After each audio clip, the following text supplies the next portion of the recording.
Assalamu alaikum wa rahmatullahi wa barakatuh. Урматтуу достор, урматтуу мекендештер, сиздер менен биз кайрадан жүз көрүшүп, бүгүн сиздер менен биз Европанын исламга болгон көз карашын бир рет дагы талдап карап көрөлүк. Европа исламды кандай көрөт? Дайыма бир позицияда. Европа исламга карата бир позицияда. Ал кандай позиция дегенде оппозициялык позиция. Кайсыл жагынан дегенде бүткүл инсаниятка тиешелүү баалуулуктарга келген учурда оппозиция. Себеби дегенде исламга кантип оппозиция болот десек, Европа эли үчүн эң коркунучтуу көз караш катары өз элине эмне кылып келет, дайыма маалымат жеткирип келет.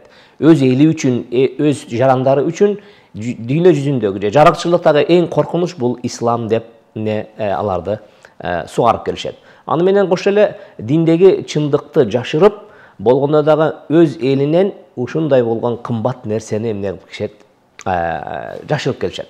Эркиндик деп көп кыйкырганы менен өз элине эркин жана так маалыматты бергендин ордуна дайыма бурмаланган жана таңууланган маалыматтарды берип келишет. Ал кандайча дегенде, ислам бул эмне дегенде, ислам бул Афганистан, ислам бул Талибан, ислам бул дагы бир артта калган жер бетиндеги баягы геосаясаттын ташбоор геосаясаттан, ошол геосаясатты дагы түзгөндө күчтүү өлкөлөр, акчалуу өлкөлөр, таасирдүү өлкөлөр жасап койгон геосаясаттын артында бир артта калып кеткен өлкөнү мисал катары көрсөтүп, ислам келсе силер ушундай тагдырга кабыласыңар деп эмне кылат, өз жарандарын бөө катары эмне кылыш келет, мына ушундай исламды ушундай көрсөтүп келишет.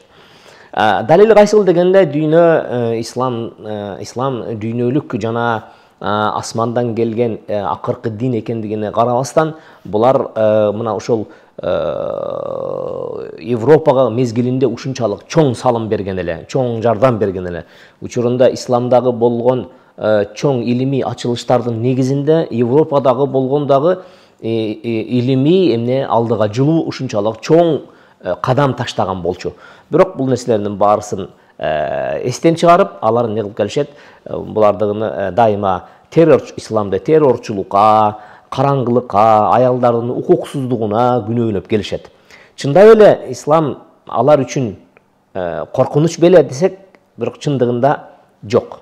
Тескерисинче, Европадагы болгон бүгүнкү күндөгү өнүгүүнүн технологиялык, техникалык, деги эле адамдын жашоосундагы болгон өнүгүүдөгү болгон, материалдык өнүгүүдөгү болгон алардын кемтиги моралдык жактан ислам аларды толуктап турмак. Болгону булар чоң бир үлгүлүү, күчтүү өлкөгө айланмак. Кечеги эле болуп аткан дүйнөлүк чемпионаттын тегерегинде кандай ызычуулар чыкты дегенде, мына ошол жердеги дүйнөлүк чемпионаттарда өтүп аткан иш-чараларда өздөрүнүн баягы эле эски кирди алып келип бияка Катар мамлекетине киргизгиси келди. Эң алгычкысы эмне дегенде, гейлердин пропагандасын, лесбиянкалардын пропагандасын, ошондой эле бузукулуктун пропагандасын киргизүүнү, ошол эле учурда аялдарды кенен колдонуунун пропагандасын жайылткысы келди, бирок Катар мамлекети буга мүмкүнчүлүк берген жок. Ошол эле учурда булар пиво ичүүнү, алкоголду ичүүнү дагы жайылтып, ошол нерсени дагы, ошону менен дагы биз чемпионатты кооздойбуз деди эле, Катар мамлекети буга дагы мүмкүнчүлүк берген жок. Натыйжасында булар эмне болду? Ачууланганынан буга чейин эле Катардагы салынып аткан чемпионат өткөрүү үчүн салынып аткан чоң стадиондун салынышына келген учурда бир канча айыптарга жыкты буларды. Айыпташты. Айыпка жыккан жок, айыпташты. Эмне деп айыпташты? Булар стадионду куруп аткан мезгилдеги иштеп аткан жумушчулардын канчасы өлүп калды, түшүп кетти, аларды караган жок, компенсация берген жок, ал бул деген чоң күнөөкөрчүлүктөрдөн айыптарды моюнга илгенге аракет кылды. Андан кийин ал дагы ишке ашпай калган мезгилде Катарда аялдар корлук көрөт экен, аялдардын укугу чектелген экен, аялдар укуксуз калыптыр, аялдар бул эң оор татаал шартта жашайт экен деген дооматтарды да коюшту. Бирок жыйынтыгында мына ошол эле чемпионатка конок болуп Катар өлкөсүнө биринчи жолу келген европалыктар мындай болгон тартипти, мындай болгон мыйзамды таң калуу менен тамшанып карап, эгерде маданият ушундай болгон болсо, анда биз артта калган экенбиз деп өздөрү бир ооз менен айтып атышат. Ошонун натыйжасында толук үй бүлөлөр, атасы дагы, апасы дагы, балдары дагы, кыздары дагы исламга кирип атат.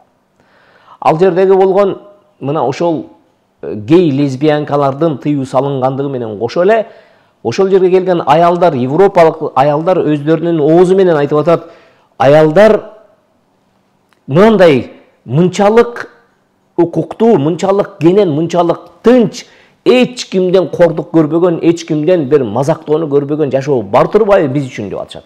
Ал эмне үчүн дегенде, катарлыктар, Алла ыраазы болсун алардан, алар эмне кылышты?